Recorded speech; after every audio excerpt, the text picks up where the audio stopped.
अभिशप्त बस्तियां। वह रात जब श्राप जागा, रात के लगभग 12 बज रहे थे। पहाड़ों के नीचे फैली उन बस्तियों में सन्नाटा था, जैसे हवा भी खुद थम गई हो। दूर कहीं जंगल में सूखी डालें आपस में टकरा रही थीं। आसमान में बादल ऐसे भरे थे जैसे किसी अज्ञात तूफान का संकेत दे रहे हों। बिजली की हल्की चमक पड़ती और कुछ सेकंड के लिए सूने पहाड़ों पमाड़ो जाले में दिखाई देते, फिर सब लौटकर काली अंधेरी रात में बदल जाता। इन बस्तियों का असली नाम था धरावा, पर लोग इसे अब बस अभिशप्त बस्तियां कहते थे। क्यों, इसका जवाब कोई साफ साफ नहीं दे पाता, पर यहां आने वाला हर इंसान एक बात जरूर कहता, यहां कुछ है जो दिखाई नहीं देता पर रहता हमेशा पास ही है। चेतावनी। कहानी शुरू होती है उस रात से जिसमें 3 दोस्त आदित्य, सागर और विवेक बाइक लेकर उसी बस्ती की तरफ निकल पड़े थे। उन्हें किसी ने बताया था कि धरावा के पुराने मंदिर में रात के समय अजीब आवाजें आती हैं। तीनों को रोमांच पसंद था और उन्हें लगा शायद ये सिर्फ गांव वालों की डराने की चाल होगी। सागर ने हेलमेट ठीक करते हुए कहा, मुझे तो लगता है सब अफवाह है, पर अगर सच निकली तो मजा आएगा। विवेक हंसकर बोला, अगर कुछ मिला ना तो मैं तो YouTube वीडियो बना दूंगा। लेकिन आदित्य चुप था। उसकी आंखों में एक अजीब खामोशी थी। कुछ सोचकर बोला, मेरे दादाजी अक्सर इस जगह के बारे में कहते थे, यह श्रापित है। बाकी दोनों हंस पड़े। ओ, दादाजी की डरावनी कहानियां। आदित्य ने बातचीत टाल दी, पर उसके मन में बेचैनी थी। बस्ती का रास्ता, घुमावदार कच्चा रास्ता, दोनों उष्णोटीत घना जंगल और हवा लगातार सरसराती हुई। बाइक की हेडलाइट आगे पथरीली जमीन पर चमक रही थी। करीब 20 मिनट बाद उन्हें टूटी झोपड़ियों और काले पड़े घर नजर आने लगे। सारे दरवाजे टूटे हुए, खिड़कियां खाली, मानो लोग अचानक भाग गए हों। एक जगह सागर रुक गया, बोला, यहां कोई रहता भी है? कि तभी पीछे किसी घर से धातु के गिरने जैसा शोर आया। तीनों चौंक गए। विवेक ने टॉर्च निकाली और रोशनी उस ओर डाली, पर वहां कुछ न था। बस टूटा दरवाजा थोड़ा हिलता दिखा, पर हवा बिल्कुल भी नहीं चल रही थी। वह औरत थोड़ा आगे जाकर अचानक किसी काले कपड़े वाली औरत की अद्वितीय आकृति सड़क के बीच खड़ी दिखाई दी। उसका चेहरा बालों से ढका था और हाथ में कोई लोहे की चेन जैसी चीज थी। बाइक रुकते ही वो धीरे धीरे सर उठाकर देखने लगी। आदित्य ने धीरे से कहा, वापस चलो। लेकिन इससे पहले कि वो कुछ कर पाते, वह औरत अचानक गायब हो गई, जैसे धुएं में बदलकर हवा में मिट गई हो। विवेक ने कांपती आवाज में कहा, भाई वो गई कहां? सागर ने असुरक्षा छुपाते हुए कहा, कोई जानवर रहा होगा या परछाई। पर आदित्य को पूरा यकीन था। उसने अपनी आंखों से उसे देखा था और उसकी नजर एक पल के लिए भी उससे नहीं हट रही थी। सन्नाटा टूटा। बस्ती बीचों बीच एक पुराना कुआं था। उसके पास पत्थर पर काली राख के धब्बे फैले थे, जैसे किसी ने यहां अभी अभी पूजा या अनुष्ठान किया हो। अचानक जमीन हल्की सी हिली, जैसे धरती ने अपनी सांस रोकी हो। विवेक ने घबरा कर कहा, मुझे वापस जाना है। सागर ने उसका हाथ पकड़ा, अब आए हैं तो कम से कम मंदिर तक तो चल। और वो तीनों आगे बढ़े। बस्ती की आखिरी ओर पहाड़ी के नीचे एक भग्न मंदिर दिखाई दे रहा था। टूटे स्तंभों पर कई पुराने निशान बने थे। दरवाजे पर काले रंग से कुछ शब्द लिखे थे, इष्टिटी डिटिडी बौद्धित बली। यहां रात जीवित नहीं, मृत जागते हैं। श्राप की शुरुआत। मंदिर अंदर से बहुत अंधेरा था, घना भयंकर अंधेरा। लग रहा था मानो कोई उन्हें घूर रहा हो। अंदर एक टूटी मूर्ति थी, आधी मानव और आधी किसी जानवर जैसी आकृति। मूर्ति के पास जली हुई अगरबत्तियां, काले धागे और कुछ चमड़े जैसे टुकड़े पड़े थे। उसी वक्त मंदिर की दीवारों से धीमी धीमी फुसफुसाहट सुनाई देने लगी। कौन आए, कौन आए? सागर ने तुरंत मोबाइल कैमरा ऑन किया, लेकिन कैमरे की रोशनी जैसे किसी काले धुएं में खोती जा रही थी। रोशनी के पहुंच ही नहीं रही थी। आदित्य ने पीछे मुड़कर देखा। मंदिर का रास्ता खुद ही बंद हो चुका था, जैसे दीवारें अचानक बढ़ गई हों। विवेक चिल्लाया, यह कैसे बंद हुआ? किसी ने दरवाजा धक्का दिया होगा। पर उन्हें जवाब मिला, वही फुसफुसाती आवाजें। अभिशाप का सच। दीवारों पर उभरे काले निशानों को देखकर आदित्य का चेहरा पीला पड़ गया। उसने कांपती आवाज में कहा, ओ रीति, ओ साउथी। दादाजी ने बताया था, इस बस्ती में कभी इंसानों की बलि दी जाती थी। कहा जाता है कि किसी पागल पुरोहित ने यमदेव को बुलाने का प्रयास किया था।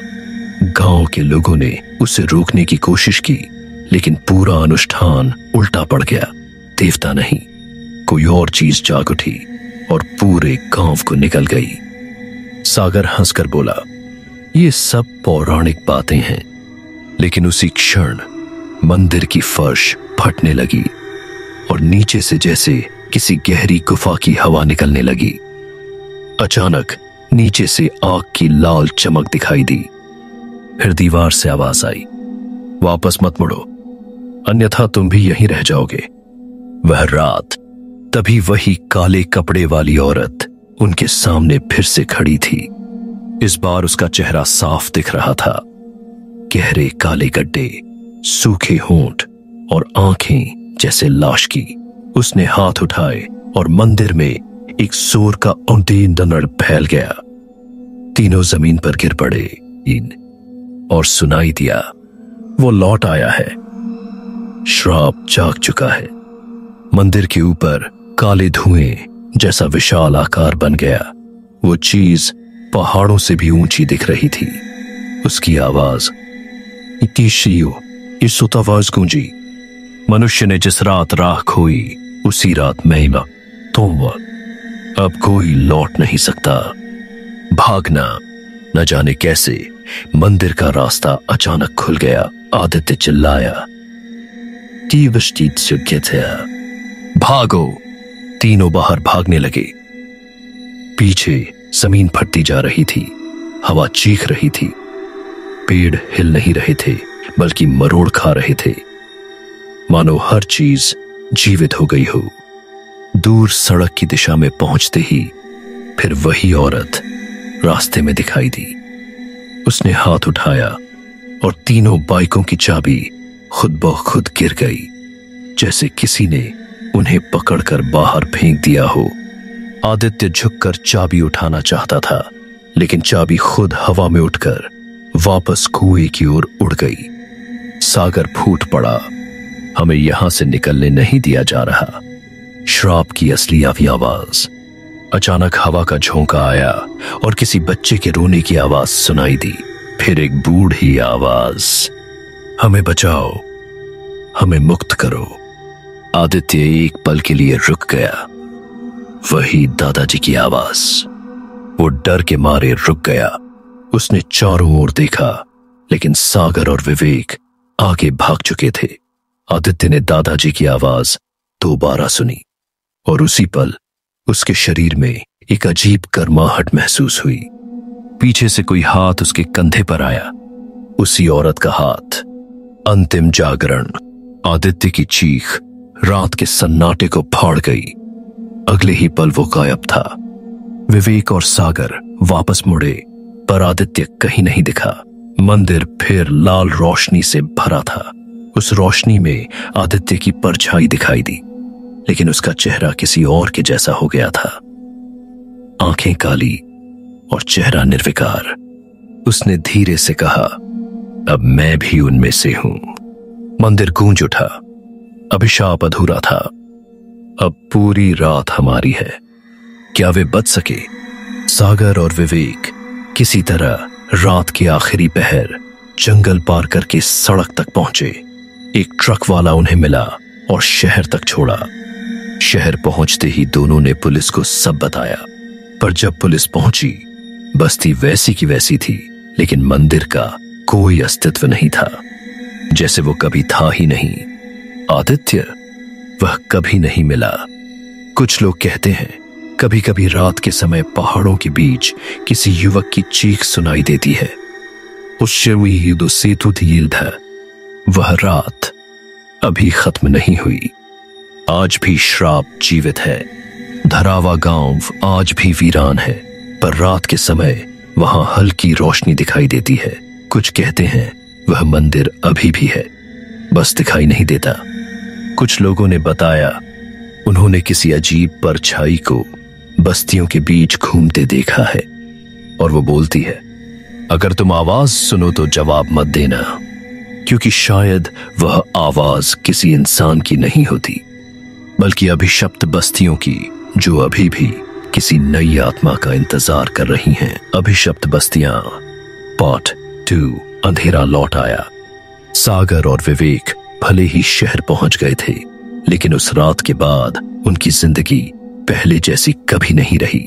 दोनों ने सोचा था कि समय सब ठीक कर देगा, पर असली डर तो अब शुरू होने वाला था। लौटते साए विवेक कई दिनों तक बिस्तर पर बीमार रहा। नींद आते ही उसे वही काला मंदिर दिखता। डर की सबसे बुरी बात थी कि हर सपने में आदित्य उसे देख रहा होता, कभी मंदिर की सीढ़ियों पर, कभी उसी कुएं के पास। एक रात विवेक की नींद खुली और उसकी खिड़की में कोई लंबा काला साया खड़ा था, बाल हवा में उड़ते हुए, आंखें बिल्कुल खाली। वो आवाज आई, अभी कहानी खत्म नहीं हुई। विवेक चीख पड़ा। सारा घर उसकी चीख से गूंज उठा, लेकिन जब उसके भाई दौड़कर कमरे में पहुंचे, वहां कोई नहीं था, पर खिड़की पर काले हाथों के निशान साफ दिख रहे थे। सागर का पागलपन सागर के साथ और भी अजीब होने लगा। वो आधी रात अपने आप घर के बाहर चला जाता। कई बार उसकी मां ने देखा कि सागर घर के दरवाजे के सामने खड़ा आसमान को देख रहा होता और होठों पर एक अजीब बड़बड़ाहट होती। वो आएगा, श्राप अधूरा है। दिन भर सामान्य रहता, लेकिन रात होते ही अलग इंसान जैसा। एक दिन उसने घर की दीवारों पर लिखा, वो मुझे बुला रहा है। पूरे घर में डर की लहर दौड़ गई। आदित्य का लौटना। एक रात अचानक फोन बजा। कॉलर आईडी पर नाम आया, आदित्य। विवेक ने डरते डरते कॉल उठाया। दूसरी तरफ किसी की भारी सांसें सुनाई दी, और फिर वही आवाज, अगर वापस नहीं आए तो वो खुद आ जाएगा। Call cut. विवेक और सागर दोनों समझ गए, आदित्य नहीं, कोई और था। गांव का बुजुर्ग। विवेक अपने दादाजी के पुराने दोस्त कैलाश बाबा से मिलने गया। वो पहले धरावा गांव में रह चुके थे, पर गांव खाली होने के बाद शहर आ गए थे। विवेक ने सब बताया। बाबा की आंखों में डर झलक गया। उन्होंने धीरे कहा, तुम तीनों ने जिस जगह कदम रखा है वो सिर्फ अभिशप्त नहीं, वो जागृत स्थान है। विवेक, लेकिन इस सब का अंत कैसे होगा? बाबा ने कहा, अंत? इसका अंत कभी नहीं हुआ था, बस रुका हुआ था। उस रात फिर से शुरू हो गया। विवेक कांप गया। चाबी। कैलाश बाबा ने एक बहुत पुरानी लोहे की काली चाबी विवेक को दी। चाबी पर अजीब चिन्ह बना था। बाबा बोले, ये चाबी मंदिर को बंद करने वाली अंतिम मुहर है, लेकिन ध्यान रखना, उसे बंद करने जाओगे तो वो तुम्हें रोकने की कोशिश करेगा। विवेक, कौन? बाबा ने सिर्फ इतना कहा। अब वो इंसान नहीं रहा, और विवेक समझ गया, आदित्य लौटना। विवेक और सागर उसी रात बाइक लेकर फिर धरावा की तरफ निकले। रास्ता उसी तरह सूना, वही अंधेरा, वही सरसराती हवा, पर इस बार रास्ते में रोशनी जल रही थी, जैसे कोई उनका इंतजार कर रहा हो। कुएं के पास वही औरत फिर दिखाई दी। इस बार वो मुस्कुरा रही थी। ओह, वो मुस्कान। उसने कहा, तुम लौट आए, अब बाकी काम पूरा करो। विवेक ने कांपती आवाज में कहा, हम आदित्य को लेने आए हैं। औरत ने धीरे कहा, जो चला गया। वो लौटता नहीं। अचानक कुएं से काली धुएं जैसी भयानक लहर निकली और धीरे धीरे इंसानी आकार में बदलने लगी। लंबा, डरावना, बिना चेहरा, बिना आवाज, लेकिन उसके शरीर की चाल बिल्कुल आदित्य जैसी। वह इंसान नहीं रहा। आदित्य की टूटी आवाज गूंजी, तुम क्यों लौट आए? उसकी आंखों में काला धुआं भरा था, शरीर कांप रहा था, आवाज में दर्द था, पर डर उससे कहीं ज्यादा। विवेक चिल्लाया, हम तुम्हें लेने आए हैं। आदित्य दर्द से चिल्लाया, मुझे मत छुओ, मैं तुम्हें भी ले डूबूंगा। सारी बस्ती काली हवा से भरने लगी। घर खुद ब खुद बंद होने लगे। वो काला धुआं आदित्य के शरीर से निकलकर सागर और विवेक की तरफ बढ़ने लगा। श्राप की आखिरी चेतावनी। वो औरत ऊपर हवा में खड़ी हो गई। उसने कहा, जो अंदर जाता है उसका शरीर बचता है, लेकिन आत्मा नहीं। अचानक पुराने मंदिर के पत्थर जमीन से खुद उठने लगे। रास्ता खुद खुल गया, जैसे मंदिर उन्हें अंदर बुला रहा हो। विवेक ने कांपकर चाबी निकाली, पर चाबी अचानक जलने लगी, मानो किसी अदृश्य ताकत ने उसे पकड़ लिया हो। सागर चिल्लाया, विवेक फेंक दो, ये जला देगी। लेकिन विवेक ने हाथ नहीं छोड़ा। वो चाबी थी और यही उनकी एकमात्र उम्मीद। मंदिर अंदर वही मूर्ति थी। सिर्फ इस बार मूर्ति जिंदा लग रही थी।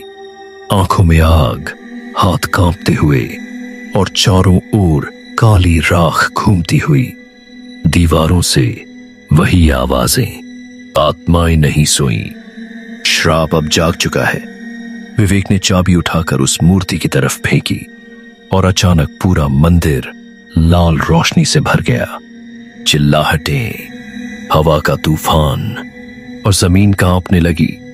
बाहर आदित्य दर्द से चीख रहा था, मुझे मुक्त कर दो। अंतिम दृश्य।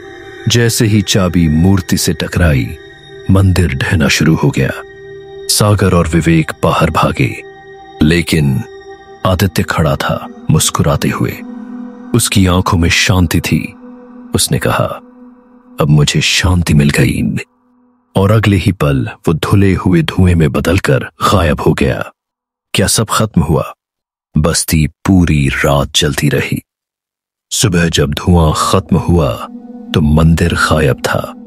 सागर और विवेक समझ गए, शायद सब खत्म हो चुका है। पर उसी वक्त हवा में धीरे से वो औरत की आवाज आई, श्राप खत्म नहीं होता, बस अगली रात का इंतजार करता है। और अचानक उनकी बाइक की पीछे वाली सीट पर एक काली परछाई दिखी, जो पल भर में गायब हो गई। Part 2 and. अभिशप्त बस्तियां। पार्ट 3 आखिरी रात का रहस्य। बस्ती के जल जाने के बाद ऐसा लगा कि सब खत्म हो गया, लेकिन असली डर अभी शुरू हुआ था। Here is the text to convert. 1. मौत की वापसी। सागर और विवेक शहर लौट आए। दोनों के चेहरे बदल चुके थे। डर उनकी आंखों में बस गया था। रात को दोनों एक ही कमरे में सो रहे थे। अचानक खिड़की अपने आप खुल गई। ठंडी हवा नहीं, बल्कि काले धुएं की गंध आने लगी। विवेक ने धीरे से आवाज दी, सागर उठ। लेकिन सागर घोर नींद में था। खिड़की के बाहर कोई लंबा साया खड़ा था। फिर वही धीमी आवाज, मैं लौट आया हूं। Here is the text to convert. 2. कौन था वो? अगली सुबह विवेक बाहर गया तो सड़क पर काली राख के निशान मिले। जैसे किसी ने रात में आग का चक्र बनाया हो। विवेक को समझ नहीं आया। कोई मंदिर, शब्द, सब खत्म हो चुका था। तो ये राख कहां से आई? वो एक ही बात सोचता रहा, क्या वो फिर से जाग गया? Here is the text to convert 3. एक नया किरदार। उसी दिन उनकी कॉलेज में एक नया छात्र आया, नाम अर्जुन। हर एक को वो सामान्य लगा, लेकिन जब उसने सागर को देखा, उसकी आंखें एकदम काली हो गईं, जैसे पलकों के पीछे अंधेरा भरा हो। सागर का दिल एक बार फिर डर से जम गया। तुम कौन हो? अर्जुन बस मुस्कुराकर चला गया। Here is the text to convert 4. Kailash बाबा की मौत। विवेक तुरंत कैलाश बाबा के पास पहुंचा, लेकिन वहां गांव वालों की भीड़ लगी थी। लोग कह रहे थे, कल रात बाबा का निधन हो गया। विवेक का दिल धड़क उठा। किसी ने बताया, उनका शरीर पूरी तरह काला हो चुका था। न कोई जज़हर, न बीमारी, बस काला अंधेरा। Here is the text to convert 5. श्राप सिर्फ बस्ती का नहीं। अर्जुन कॉलेज में धीरे धीरे सबसे अलग होने लगा। वो बात कम करता, मुस्कुराता कम, लेकिन हर बात के जवाब में सिर्फ एक वाक्य बोलता, यो भी जिन मालिताला था। कुछ खत्म नहीं हुआ। एक दिन विवेक सीधे जाकर बोला, सच बोलो, तुम कौन हो? Trust you. अर्जुन ने बस इतना कहा, मैं वो नहीं हूं जो तुम देख रहे हो, मैं वो हूं जो तुमसे छिपा हुआ है। और सारी लाइटें बंद हो गईं। Here is the text to convert 6. अंधेरा फिर लौट आया। क्लासरूम पूरा मौत अंधेरा। पीछे से भारी आवाज आई, जिस श्राप को तुमने रोका था वो सिर्फ आधा था। अंधेरे में हर टेबल हिलने लगी, खिड़कियां खुद टूटने लगीं। एक परछाई पीछे से निकलकर सीधे विवेक के कान में बोली, ठीक है, अगली रात अंतिम होगी। लाइट आई, अर्जुन गायब। Here is the text to convert 7. वही औरत। उस रात विवेक को कमरे के बाहर वही काली साड़ी वाली ठाली औरत दिखाई दी, ठीक उसी तरह जैसे बस्ती में। उसने धीरे से कहा, वो अब यहां है और इस बार तुम भाग नहीं सकते। विवेक कांपते हुए बोला, आदित्य, क्या वो वापस आ गया? औरत मुस्कुराई, दी। आदित्य, नहीं, अब वो कोई और है। और उसकी आंखें काली हो गईं। Here is the text to convert 8. भागना अब संभव नहीं। अगली सुबह कॉलेज बंद, शहर में अफवाह। किसी छात्र ने रात को चिल्लाकर जान दे दी। शरीर काला, सांस बंद, वही निशान जैसे धरावा में थे। विवेक भागा, लेकिन जितना भागता उतनी काली हवा पीछा करती रही। Here is the text to convert 9. असली सच। विवेक को अचानक समझ आया, अर्जुन पहले से था ही नहीं। वो किसी का रूप है, किसी का शरीर नहीं, सिर्फ आत्मा। या फिर श्राप खुद इंसानी रूप लेकर लौट आया। उस रात विवेक को एक संदेश आया, आज की रात पूरी होगी। संदेश भेजने वाला number Aditya. Here is the text to convert. To be continued. Part 4 में पता चलेगा अर्जुन कौन है, आदित्य वापस है या कोई और। क्या श्राप अब शहर तक फैल चुका है?